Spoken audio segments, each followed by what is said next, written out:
Welcome to Programming in Modern C++. We are in week 11 and we are going to discuss module 55. In the last module, we concluded discussions on several features of C++ which relate to classes and explained how these features enhance the object orientation, generic programming, readability, type safety and performance in C++ 11. In the current module, we in a way continue that discussion for several features of C++ 11 that apply to non-class types. We typically call them other types, and to templates, and the objective remains the same, is to enhance the OOP, generic programming, readability, performance, type safety and so on. In specific, we familiarize with very important features like enum class, fixed with integer, and most importantly the variadic templates. So, here is the outline, which as always will be available on the left panel. So, first we will discuss about non-types or non-class types, so to say, other types or non-class types. So, there are quite a few of them. So, the additions, the primary addition is enum class, which solves three significant problems that enum had in C++ 03.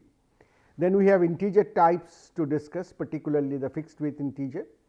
Then we will say how unions have been generalized in C++ 11, and also the plain old data types have been somewhat generalized in C++ 11. And in particular, in between the sea of features that we will introduce here, particularly focus on learning enum class, fixed with integer and long very well. So, first talk about enum class. Enum, you know, is available in C++ 03. Actually, it was available in C as well. So, by enum we can define a set of tags which in C and C++ 03 take equivalent integer values, right, or we can provide specific tag values as well. Now, the problems that it deals it encounters is that it is implicitly convertible to integer even in C++ 03. So, even when you do not want such conversion to happen, you have no way to stop them. Also, the enum in C++ 03 export the enumerators to the surrounding scope, that is, it kind of makes them global. So, if you have an enumerated tag having certain name, then you cannot have another enum or another kind of global variable which has that name. So, that is a shortcoming. And finally, there is no underlying type specifiable in C++ 03 enum. It is always integer, it is always implemented in terms of integer. So, in C++ 11, this is enhanced to enums are enhanced to enum classes. The good old enum is also available, but we will prefer to use enum classes, which is also called the new enum, strong enum, scoped enum and so on, and they are strongly typed and scoped. So, let us start with examples. So, here is a C++ 03 enum. As you can say, I am defining an enum having different enumerator, 4 different enumerators, and I am defining a enum class in C++ 11. So, what is new is after the keyword enum and before the name of the enumeration, you write this keyword class, and rest of it is written in the same way. Right? Now, the moment you write it as a class, it kind of imposes a namespace onto the set of enumerated values. Right? So, there is another enum class here, and you can see that if you see the enum class color and enum class traffic light, you will see that I am using common enumeration of red, which in C++03 would not have been possible. Now, let us see what happens if you do try to define A, declare A with initialization 7. This is error in C++03 because you have only 4 enumerations.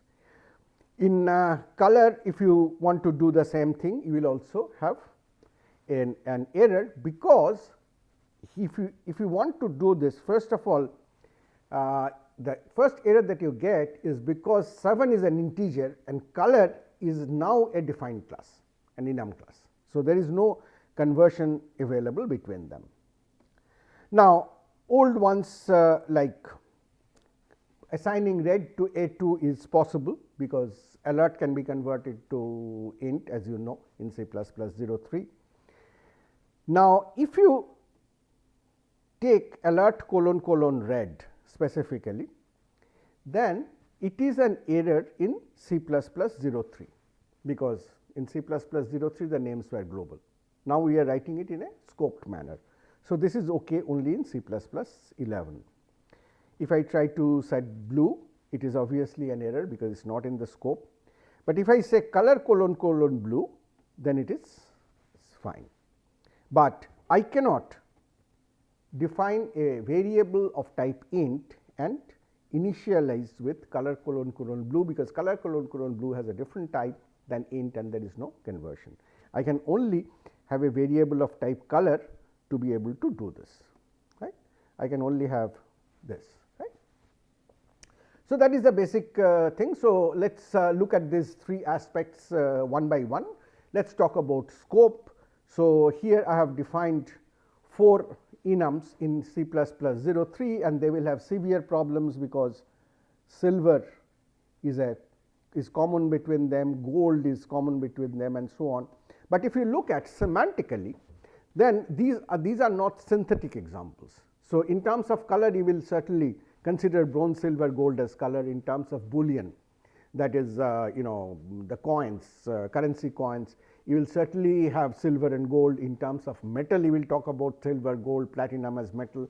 In terms of credit card, you will talk about silver, gold, platinum. In terms of memberships, you will talk about that. So, it is the same kind of tag name is applicable in multiple contexts, which is not expressible in C++03. In C++11, by using this enum class, you can easily do that. These names are all now scoped within the particular enum class. So, silver here is actually color : silver, and silver here is Boolean : silver. So, the names do not clash anymore. So, with this scoping, we can enhance the expressibility of enums to a significant extent. If we look at the underlying type, then we know that in C++03 the underlying type was always int. It is enum is converted to int, but now you can specify what is the underlying type. So, what you do is the syntax for that is, after the enum name and before the list starts, you put a colon and then write the underlying type name. So, this is kind of similar to the way you write derived classes, you can say. So, this is the underlying type, and when you do that, the enumerator definitions follow that underlying. For example, if I for status, if I have written std : uint 8t, which means it is an unsigned integer of 8 bits, is that I will use as my underlying type, then this becomes an error. But if you had not written this, if you had not specified this, then the underlying type by default is int, and therefore 9999 is a valid value in int, and this will be accepted. So, this gives a kind of strong typing to enums, and you cannot compare scoped enum values with ints. You cannot compare scoped enum objects of different types. You cannot I mean, it is not, int is not cannot be explicitly cast into enum or otherwise. You have to implicitly cast in that, you have to do that explicitly and so on. So, here are a couple of examples of here is an elevation and a voltage. Both of them could be low and high, and for example, if I try to define E with low, I will get an error because it is not scoped.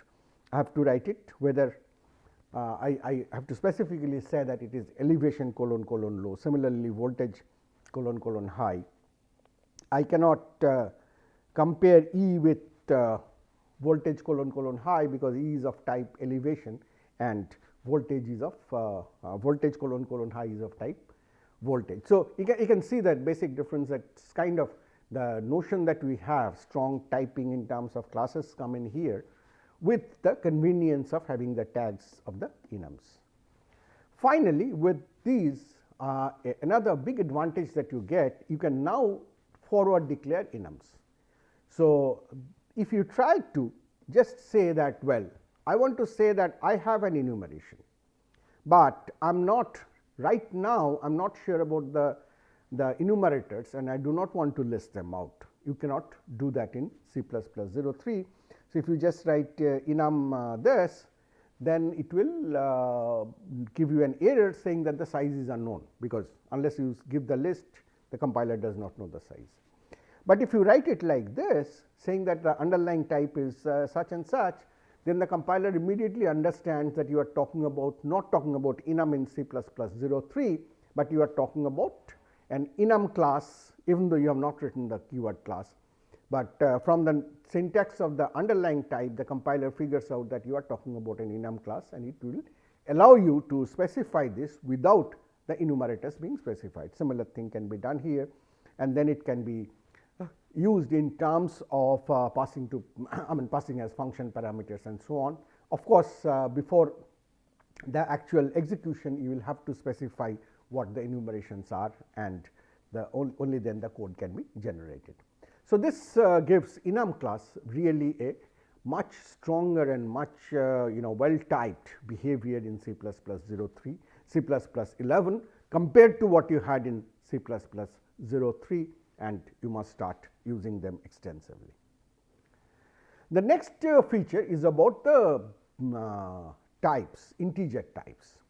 Now, as you know that we have different integral types in C++03. There is unsigned char, there is char, there is short, there is int, there is long, and so on and so forth, right. Now, if I ask you what is the size of say int, or what is the size of char, or what is the size of long, you will say that it depends on the implementation, because the standard has not defined what the size will be, right. So, it depends on the compiler and the actual implementation which defines the size of every type in C++03, with the exception of unsigned char, which has been defined to be 1 byte, that is 8 bits in the standard. Otherwise, these sizes are unspecified. Only thing that the standard specify is there is an ordering between their size, that is unsigned char cannot be larger than the size of char, that cannot be larger than the size of short, and so on and so forth, right. In contrast, in C++11, you have a number of types which are either directly implemented or given as type defs, that is type alias, in this particular component called cstd int. So, you can see that it is actually being borrowed from the C standard library, because this also is a part of the C99 feature, right. So, you have things like say int nt. Let's just look at one and the rest will become. So, here by this what I mean one of these numbers, that is, it could be 8, it could be 16, it could be 32, it could be 64. So, for example, if n is 8, then the name of that type in the cstd int is int8 underscore t. So, this tells you that this is an integer type which is signed and must be of 8 bits specifically, so fixed one, right. So, the implementer has to give you kind of a way to do that. So, it has to be exactly, or this type will not be available. If it is if it is not available, then you will get a compilation error. So, you will know that you cannot do this on the particular implementation you are using. But if it is available, if it compiles, then you are guaranteed that you will have a 8-bit signed integer. Similar thing you have for unsigned integer as well, and the signed integer is represented in n bits with no padding bits, and signed it is represented also as 2's complement for negative values. You have two other such, one is called int fast. Int fast is implementer's judgment on what is the fastest signed type of size n that is available, right. So, the implementer will type def it appropriately, so to a particular type. It could be, for example, int fast 8t could be type def to char, because it is 1 bit and it could be the fastest. Similarly, there is a int list, it say what is the smallest integer type. I mean it maps to it type defs to the smallest integer type having at least n bits. Please note that between int n and int fast n or int list n, the difference is int n needs exactly n number of bits, whereas these two need at least n number of bits. So, even bigger size will also work. So, these are the fixed types. So, what is the difference between them? What is the difference between int t, int list t, int fast 8t and so on? So, suppose you have a compiler, some hypothetical machine which is a 36-bit system. Do not get shocked with that, because your PCs and servers are not the only computing systems that exist in the world. There are several other embedded systems and so on which has arbitrary number of bits available for them. So, suppose you have a 36-bit system where the char is 9 bits, short is 18 bits, double of that, and int is 36 bits and long is 72 bits. Now, in this, if you try to see what is int 8, it is, you will see that it does not exist, because it has to give you an integer type with exactly 8 bits, which does not exist. So, with this type, the code will not compile. So, which tells you clearly that 8 bits are not, 8-bit integers are not available. Whereas, the int list 8t will be a type def of char, because it is the smallest signed integer having at least 8 bits. So, char has 9 bits. So, it satisfies the at least part, and between 9, 18, 36, 72 it is the smallest. So, the list int list 8t will type def to char in this system, whereas int fast 8t could be anything, depends on what the implementer considers it the most appropriate type for the speed is concerned. Right?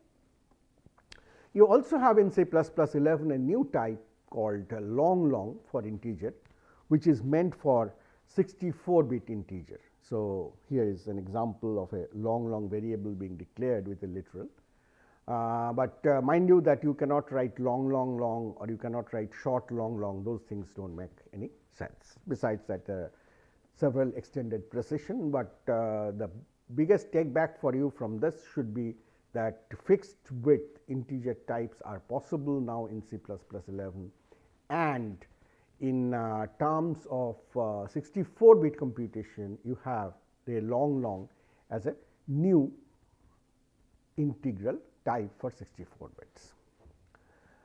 Moving on, union, as you know, is a collection of mixed types like in structure, but the fact that only one component can be available in a union at any point of time.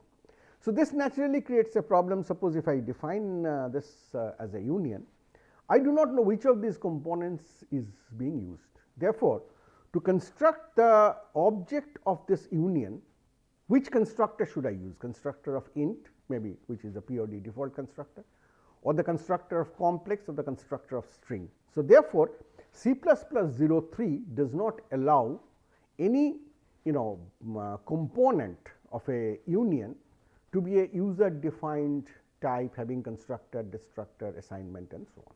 This is simply not allowed. In C++11, this rule has been somewhat relaxed. So, it says that well, you can use such member variables in a union provided these rules are followed. That is, the member you are including does not have any virtual function or a reference or base class, and if it defines any of the constructor, copy or destructor, then the corresponding function in the union gets automatically deleted, right. You cannot, because you cannot then delete. I mean, if you have defined a constructor, then you cannot have a constructor for the union, right. So, this kind of may look little weird to you, but if we see an example, you can easily make out. So, this U1 has int and complex, so it is okay. In U2 you have int string, right.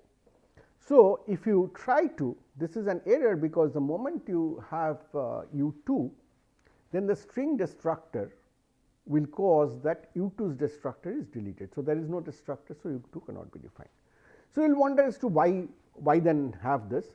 The basic point is, if you are making a discriminated union, that is, you are making an union where you use a enum class tag. We have seen this style before in C++03 also, and say 3 types, point, string and int, 3 types of variables, then you will be able to still do that. Only difference is you will have to now define your operators, like say if you have to give assignment to this, because assignment per se will not be given, it is because string has an assignment operator. So, you have to provide an assignment operator now, no default is to be provided, where you can specifically decide based on the components and decide on what needs to be done. Please go through this code, this should be pretty straightforward to understand, and you will know why this how this generalized union work.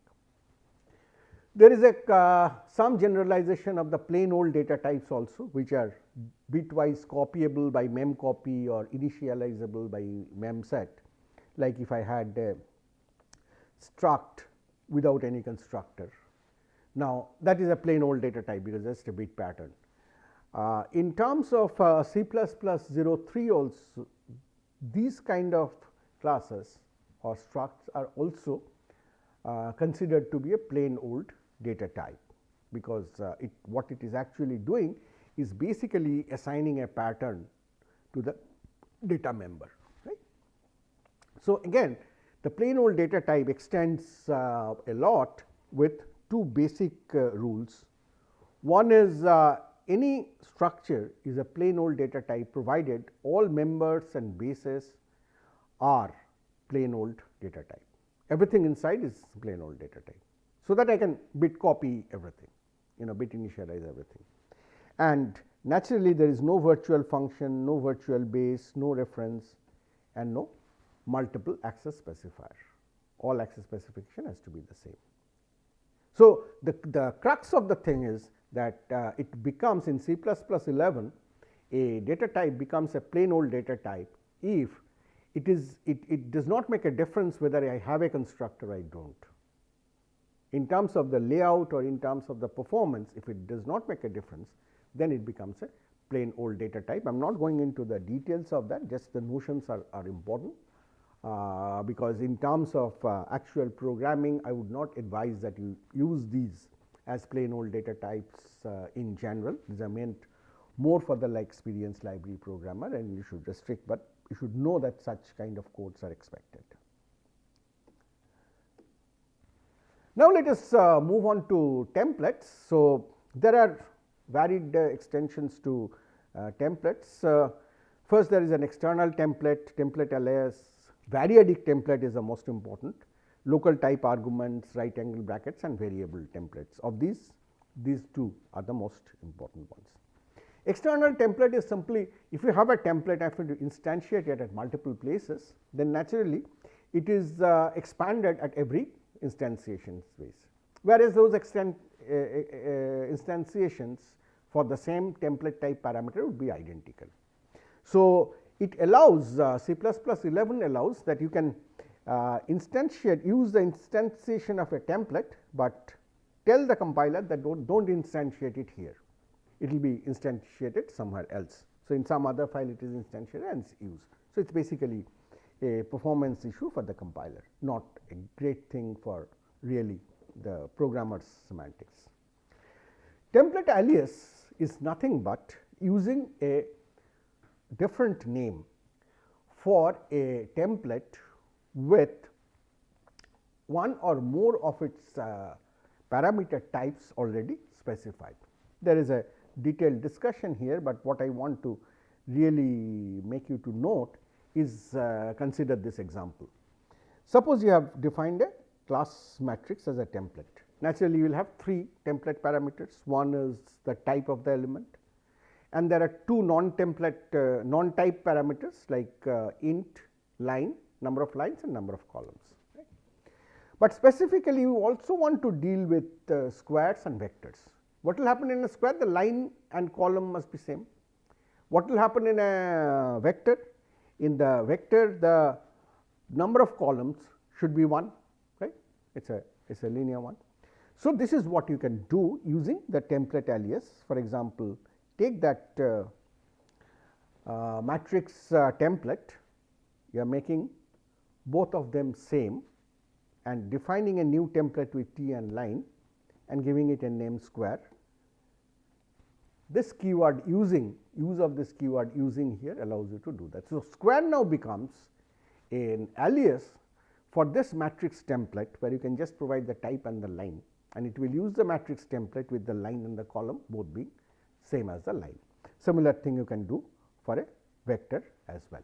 Right? So, that makes naturally the expression lot more readable, expressible and semantically clear.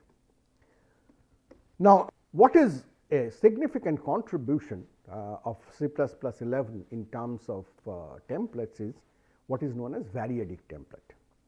What is a variadic template? A variadic template is one where there is variable number of type parameters, type non-type parameters. Right? So, why is that important? Because we have variadic functions.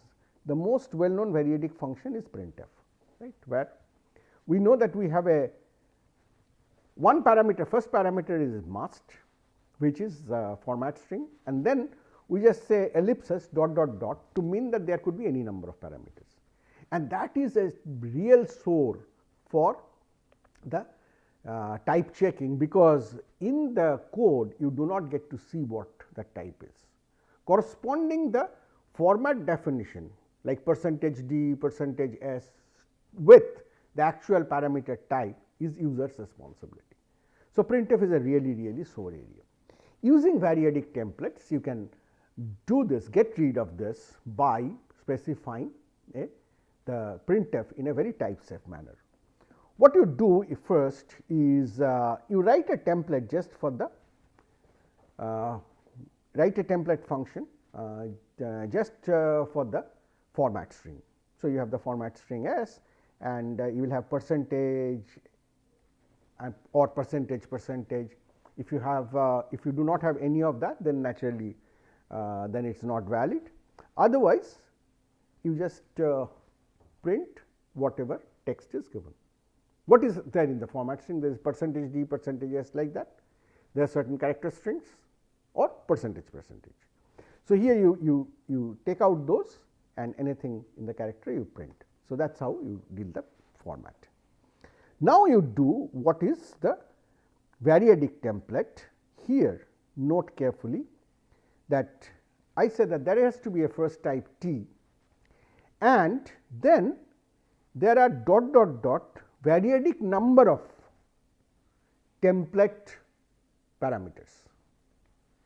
Similarly, in the function I have given that first parameter is the string, the format string, second is a value which is t of type t, and then the rest of the parameters. Right. So, what I do is I taking this. So, Here I have say 3 parameters. Here what I am doing is I am taking out one, the first of them, and remaining 2 I keep as a separate pack. So, as if there is a pack of 3 parameters given, I take out the first one and leave the other 2 in the pack itself. So, the one that I take out, I simply do an std out. I do not care about what is the percentage d percentage s, because in C++ we know that how to print, how to stream is known from the type.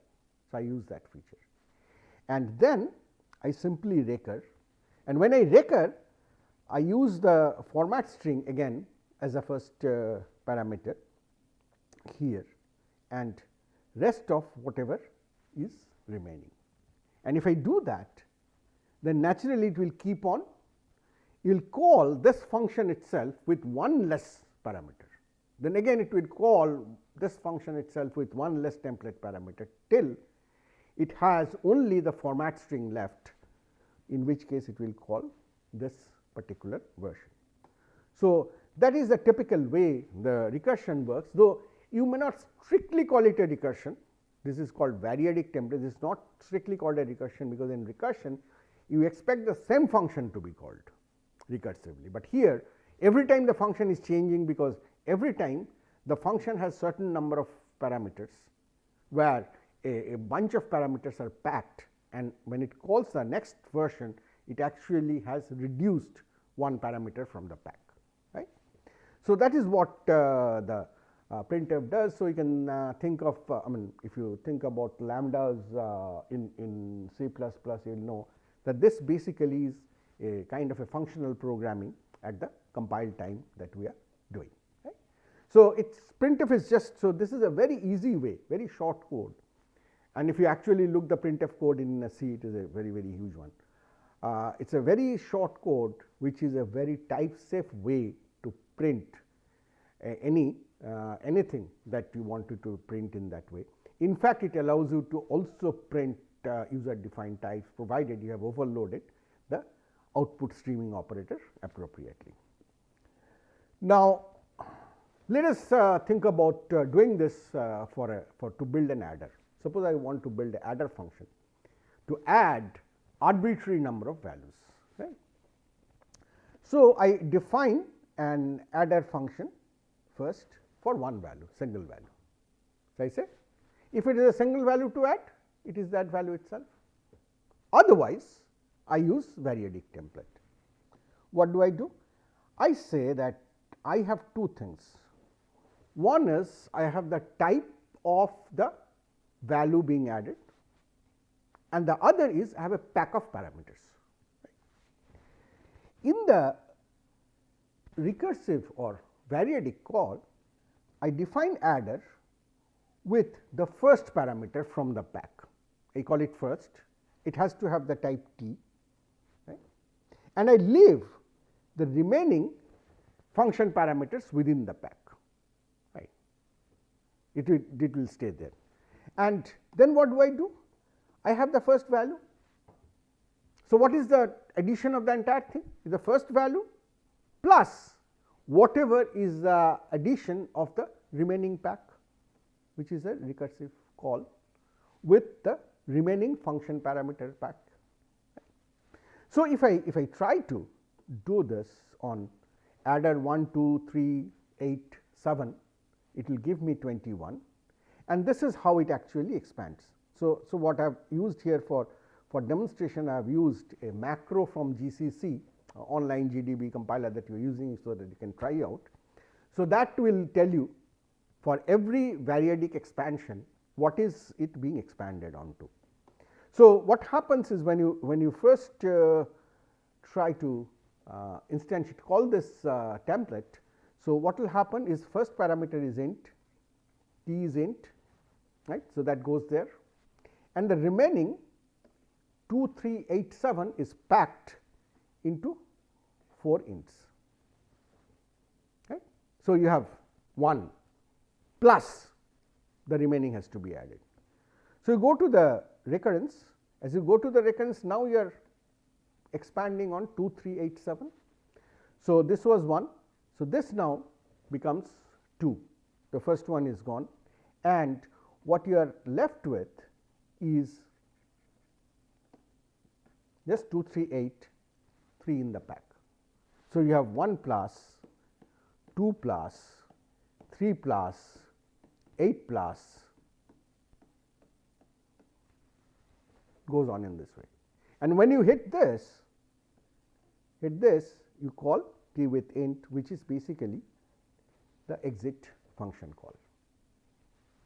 All expands, computed, right. A beautiful way to actually write very compact, compile time, for any constant values is a compile time computed functional programming which is at hand. It can be used for example, this adder could be used for any type which has operator plus defined. Right. So, this variadic template is a very important feature. So, therefore, I have given 2 practice examples. One is a peculiar way of squaring and adding that you should try out, and another is a simple example to show that how can you write a variadic template to just count in an instantiation of the variadic template how many template parameters you have actually given, right. So, this will give you that count. Try this out at home. Some of the less important features of templates use include local types as template arguments. For example, in C++03 within a template function you cannot use a type that is local here. With C++11 you can use that. You can also use types which do not have a name, unnamed types. So, these are minor features which you have, which you may or may not use. There are other ways of doing that. But this is important that in terms of syntax, C++03 had a major difficulty in terms of nested template. So, this is a nested template. So, what I am saying is std list int. So, I have a list of integer and then have a vector of it. So, naturally this will be the syntax. Now, the problem is this one is a right shift. As you write 2 consecutive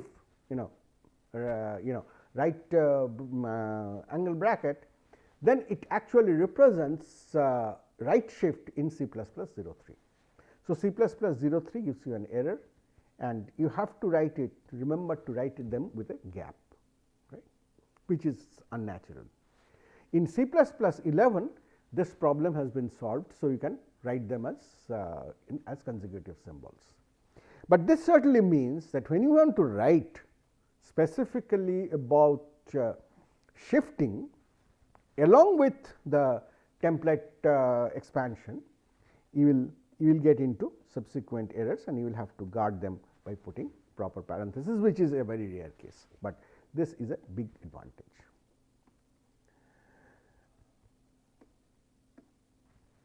The last, but not the least, is an extension that is not in C++11, but in C++14, is that you have so far known templates are for classes, templates are for functions. So, you cannot have a variable as a template.